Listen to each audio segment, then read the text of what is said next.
Eu acho que a sua correção pode estar chegando ao fim. E sabe de qual empresa que eu estou falando que nós vamos estudar aqui hoje? Da B3SA3. Isso mesmo, a nossa Bolsa de Valores. Antes da análise gráfica, eu vou mostrar que eu acho que essa correção está chegando lá no finalzinho dela.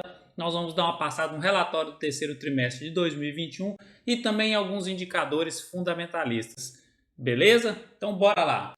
Então vamos lá, vamos já iniciar aqui no valor atual da ação B3SA3, R$ 12,19.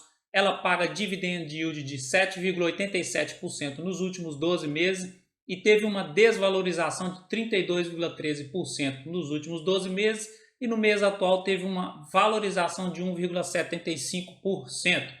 Tem um patrimônio líquido hoje de 22,5 bilhões e um valor de mercado de 74,6 bilhões e possui praticamente 100% das ações disponíveis no mercado para serem negociadas, ou seja, o seu free float.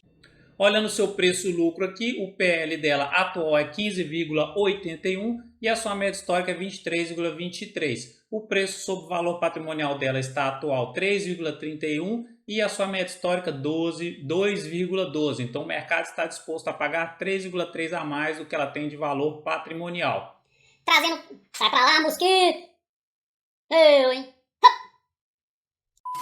Trazendo seus dividendos, ou seja, dividendos históricos dela aqui, atual 7,87, a média histórica 3,62 e ela vem aumentando seus dividendos nos últimos anos aí, principalmente que a Bolsa de Valores está bombando, entrou muito CPF na Bolsa nos últimos 3, 4 anos.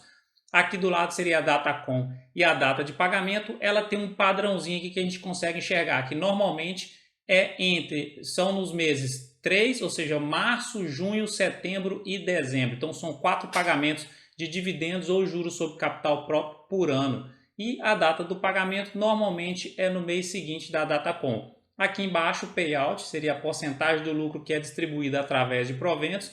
Atual 68,55%, sua média histórica de 86,82%. Então ela distribui boa parte do seu lucro através dos dividendos e juros sobre capital próprio. Trazendo agora os resultados do terceiro TRI de 2021, ficou meio embaçadinho aqui, mas dá para a gente entender. Receita líquida teve uma diminuição de 1,5% em relação ao mesmo período do ano passado, então não teve tanta diminuição assim.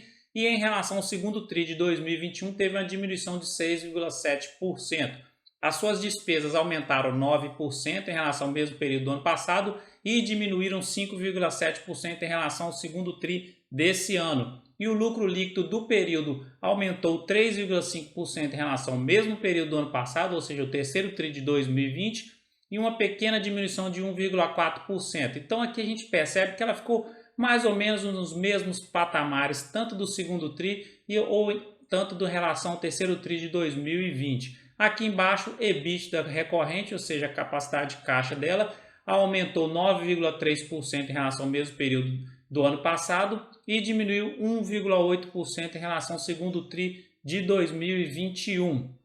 A margem líquida, que seria um indicador de eficiência dela atual, 45,83, então é uma excelente margem líquida. Ela relaciona o lucro líquido dividido pela receita líquida, ou seja, o quanto daquela receita que a empresa gera, ela consegue extrair de lucro. Então hoje o lucro dela é de 45,83% em cima da sua receita e a sua média histórica é de 52,96%. Excelente. O ROI dela atual 20,92% e a sua média histórica de 8,39%.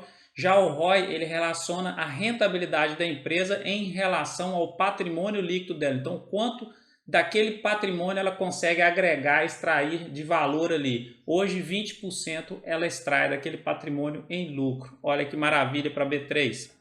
Receita líquida dela crescente e constante, principalmente desde 2017 para cá. Isso aqui está relacionado assim, uma correlação positiva em relação ao número de CPFs, o número de pessoas que entraram na Bolsa de Valores. Quanto mais gente dentro da Bolsa negociando ações, comprando e vendendo, mais receita ela arrecada. E o lucro líquido dela responde da mesma forma. Olha o lucro líquido crescente de 2017 para cá e ela distribui praticamente todo o seu lucro através de proventos, que são essas barrinhas verdes aqui. E o patrimônio líquido dela mantém-se constante no longo prazo. Dívida líquida dela, não existe dívida líquida, então ela está tranquila na parte de endividamento, e despesas com investimentos também não tem tantas despesas, porque ela não precisa tanto expandir as suas atividades. E aqui embaixo o EBITDA, capacidade de geração de caixa, crescimento exponencial também de 2017 para cá, ó, maravilha B3.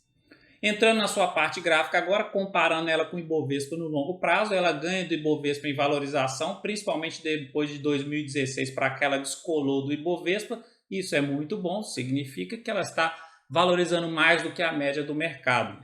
E agora olhando a parte do gráfico semanal, um gráfico mais de médio prazo, no vídeo anterior do segundo trimestre de 2021, eu até deixei aqui, ó, rabiscadinho aqui, porque eu falei lá no vídeo anterior que ela não poderia perder esse suporte aqui, que ela estava respeitando desde lá de 2018, que tocou o suporte, tocou aqui na queda de março de 2020, e lá em setembro, mais ou menos, quando a gente fez agosto, setembro, o vídeo, ela estava aqui, ó, nessa grande queda, tocando suporte. Eu falei que ela não poderia perder, e se perdesse ela ia descer mais, e o meu palpite era até próximo aos R$10, que seria o próximo suporte aqui na casa da queda de março de 2020. Então, no atual momento, mas o que eu acho que pode acontecer? Vamos analisar os indicadores aqui embaixo. O mosquitinho aqui hoje ele não está dando sossego para a gente, ele está rodeando aqui.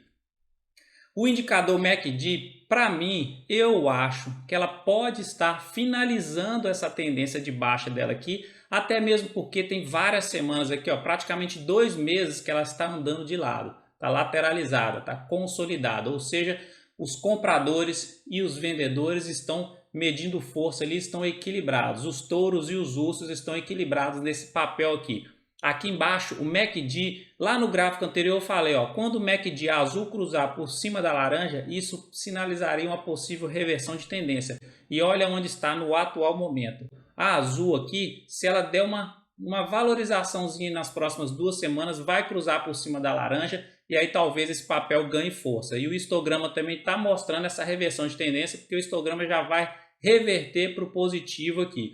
E o índice de força relativa já está cá embaixo, nos seus extremos, também bem parecido com a de março de 2020. Então, ou seja, para mim, 2 indicadores estão sinalizando a possível reversão de tendência dela no gráfico semanal, um gráfico mais de médio prazo. Então, pode ser que ela comece a crescer aqui agora, a valorizar, e ela entregue bons retornos para os seus acionistas nos próximos meses. Vamos dar uma olhada no gráfico diário para ver se a gente consegue enxergar mais padrões para fortalecer essa reversão.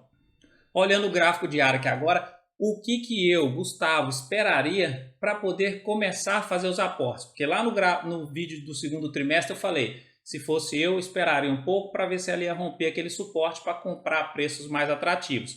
Quem escutou aquela dicasinha ali, esperou e provavelmente vai começar a comprar a valores agora mais baixos, mas quem não esperou, viu ela cair mais ainda. O que eu faria agora, Gustavo? Eu esperaria 3 coisas acontecerem. Romper a LTB, ou seja, essa linha de tendência de baixo dela aqui no gráfico diário de curto prazo, ela valorizar, por exemplo, aqui até os R$14, ela ia romper essa LTB dela, depois cruzar a média móvel, ou seja, a média móvel de curto prazo para a média móvel mais de longo prazo aqui, cruzar a verde por cima da vermelha, e aí sinalizaria também e formar um pivô de alta, que seria um topo maior que o topo anterior e um fundo maior do que o fundo anterior, e depois ir embora lá para cima. E aí 3 coisas sinalizando a reversão de tendência no curto prazo poderia fortalecer a reversão do gráfico de médio prazo. E aqui outra coisa interessante que ela está fazendo no atual momento é um fundo triplo. Isso aqui é um padrão na análise gráfica também de reversão de tendência. Então pode ser sim, eu creio que ela está revertendo a sua tendência, se não sair nenhuma notícia drástica aí no mercado, política, qualquer outra coisa aí que possa afetar o Ibovespa como todo, a bolsa como todo. Eu acho que ela está no processo agora lá do fundo do poço e começando a ganhar força para começar a dar uma boa alta de novo aí no médio prazo, beleza? E na parte fundamentalista dela, o que eu tenho para falar? Para mim ela está girando redondinha essa empresa de 2017 para cá, tá entregando lucros fortes, está entregando uma receita muito forte, o crescimento de caixa dela está absurdo. Então é uma empresa que eu enxergo que sim, vale a pena você investir. Mas aí fica a seu critério. Ela ainda é um monopólio, não existe outra bolsa de valores aqui no Brasil. Se um dia criarem outra bolsa de valores e criarem concorrência para ela, pode ser que ela perca algumas margens aí, mas até lá ela é monopólio, ela que manda aqui, então a tendência é quanto mais CPF entrar, mais receita e mais lucro essa empresa vai gerar, beleza? Fica a dica aí, ó, fica de olho nessa análise gráfica, nesses 3 padrões aí de reversão, porque aí você pode pegar em bons pontos e talvez acertar o olho do mosquito, beleza? E desse mosquito aqui também. Tchau! Então é isso, se você gostou desse vídeo, já dá aquela curtida aí para fortalecer o canal, comenta aqui embaixo se você é investidor da B3, se você está pegando essa queda toda aí, se você está com a esperança de que ela vai começar a se recuperar agora. E eu já te deixo um grande abraço, fique com Deus, até o próximo vídeo e tchau!